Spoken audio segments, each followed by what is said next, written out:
Son las 9 de la mañana con 13 minutos. Está con nosotros el señor Javier Aguavil, presidente de la CONAICE, que nos acompaña a esta hora. ¿Nos está escuchando, señor Aguavil? ¿Sí nos escucha? Sara Macué, muy buenos días. Jaime, días. Saludarle a todos quienes escuchan, ¿no? Un café con JJ. Muy bien, muchas gracias. A ver, don Javier, usted hizo algunos cuestionamientos, o está haciendo algunos cuestionamientos a la forma como Leonidas Issa está dirigiendo los destinos de la CONAIE. Incluso, no nos consta porque no estuvimos allí, los medios no pudimos estar, se ha comentado que usted hizo un señalamiento puntual el día de la reunión, más o menos hablando de que no se puede manejar la CONAIE con agendas propias. Primero me confirma si efectivamente lo dijo en la reunión. Pero segundo, y lo de fondo, ¿cuáles son sus cuestionamientos al manejo de la CONAIE por parte de su líder Leonidas Issa? Bueno, muchas gracias. Sobre todo, Javier Aguavil no está planteando una decisión de un criterio personal, ¿sí? Nosotros más bien nos enfocamos en que primero realizamos una reunión del Consejo de parte de la región Costa y desde ahí pues presentamos las resoluciones a la CONAIE de manera formal. Es más, fuimos invitados el día viernes 17 de septiembre para poder hablar del tema de la CONAIE, que representa el brazo político de las tres regionales, el Cuarunari y CONAICE. Y ahí en los puntos se trata sobre congelamiento de precio de combustible, derogatoria del decreto. También se habla sobre el tema de privatización, de financiamiento de crédito, de extractivismo, ¿no? Del extractivismo. Estos son los puntos que nos llama la CONAIE para analizar frente al diálogo del 4 de octubre que se desarrolla.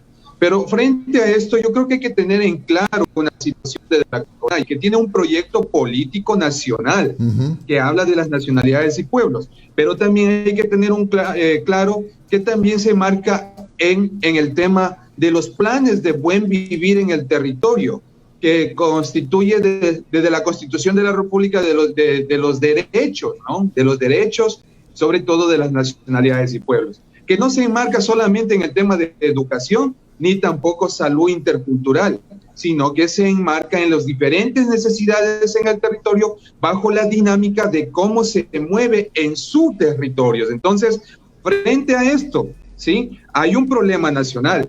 Son 6 puntos los que se debatió sobre la mesa. De ellos, de los 6 puntos, creemos que 4, obviamente existe el compromiso, pero 2 se han quedado estancados por el tema del combustible. Y el otro tema habla, obviamente, sobre la flexibilización laboral en la cual pues no se ha podido llegar de acuerdo. Entonces, no es un criterio personal, es de participación y que se respete a la CONAICE porque no han tenido invisibilizados. Entonces déjeme ver si se explicó bien. El diálogo no fue un fracaso.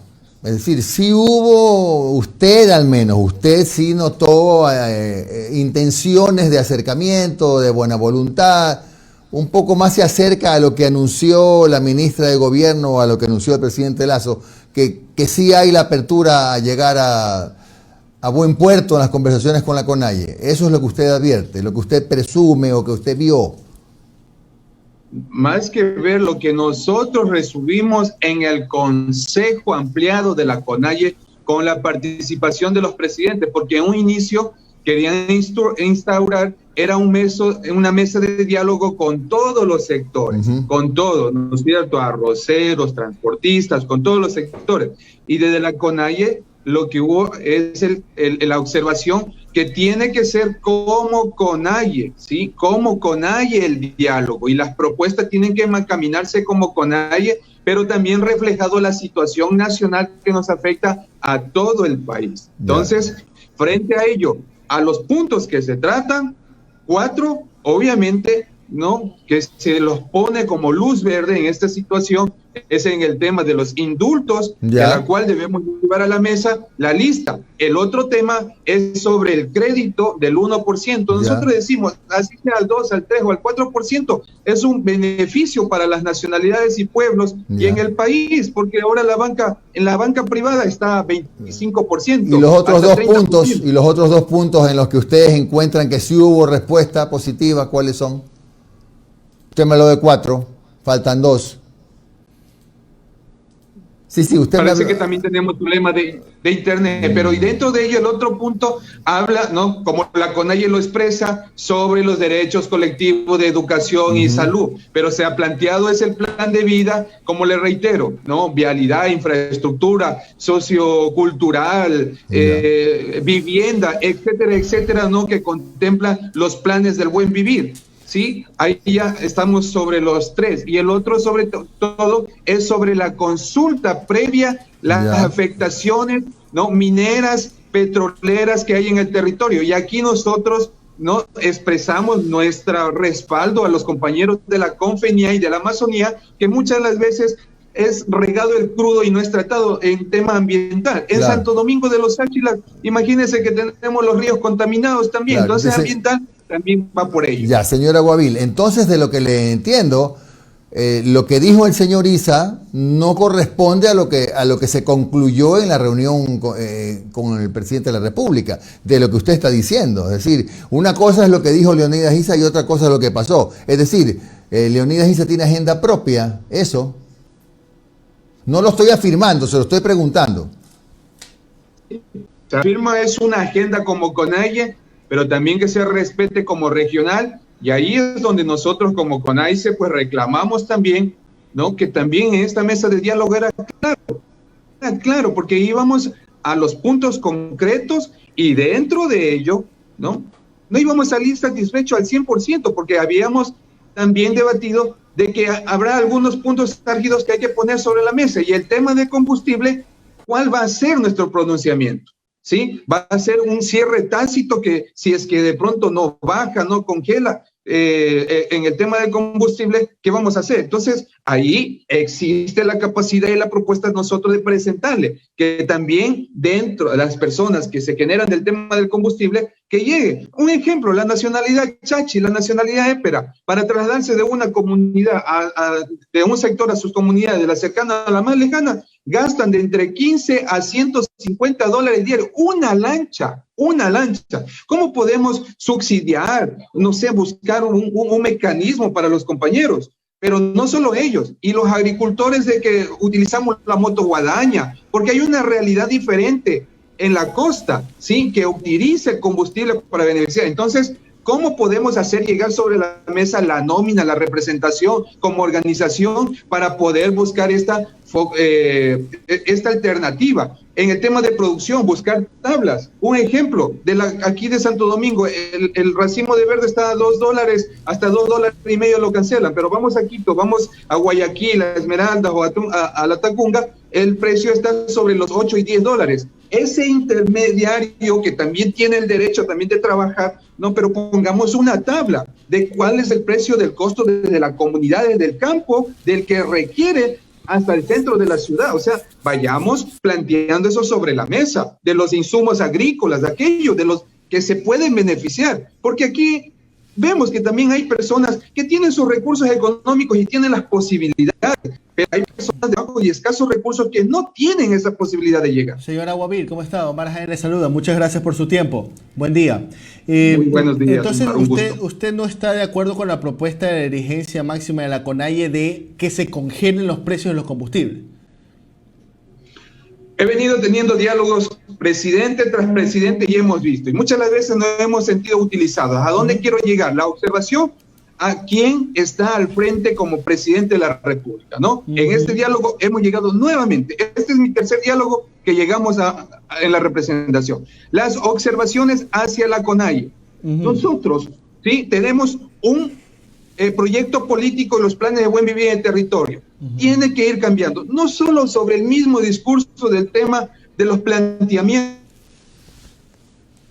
¿sí? Y que no se quede cerrado solamente la CONAIE, es nuestra representación, pero tiene que dirigirse con los presidentes de las nacionalidades del territorio, allá tiene que realizarse una mesa con las regionales y los territorios para avanzar, pero una comisión desde la CONAIE, ¿no?, representada de cada región para también dar seguimiento, porque nosotros nos hemos dado cuenta de los diálogos que hemos tenido con los expresidentes. Oh, sorpresa, tenemos ya un ministro frente a las instituciones. Don Javier, pero... ¿Cómo pueden, no es cierto? Pero no don Javier, trabajo. Pero yo le consultaba a usted como presidente de la CONAIE, ¿está o no de acuerdo en que se congelen los precios de los combustibles? Mire, se debería de congelar el precio de los combustibles, pero sobre el diálogo, si no tenemos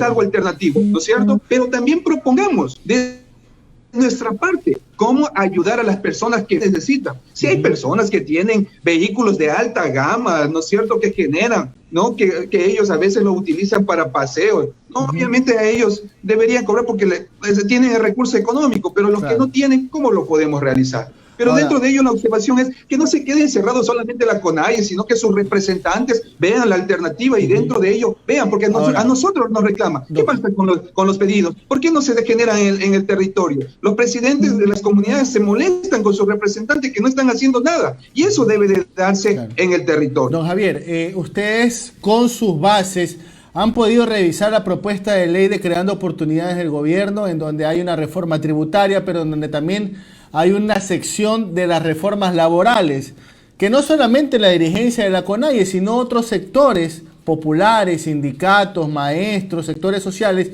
indican que puede ser una regresión de derechos inconstitucional. ¿Usted qué posición tiene con respecto a la ley de creando oportunidades?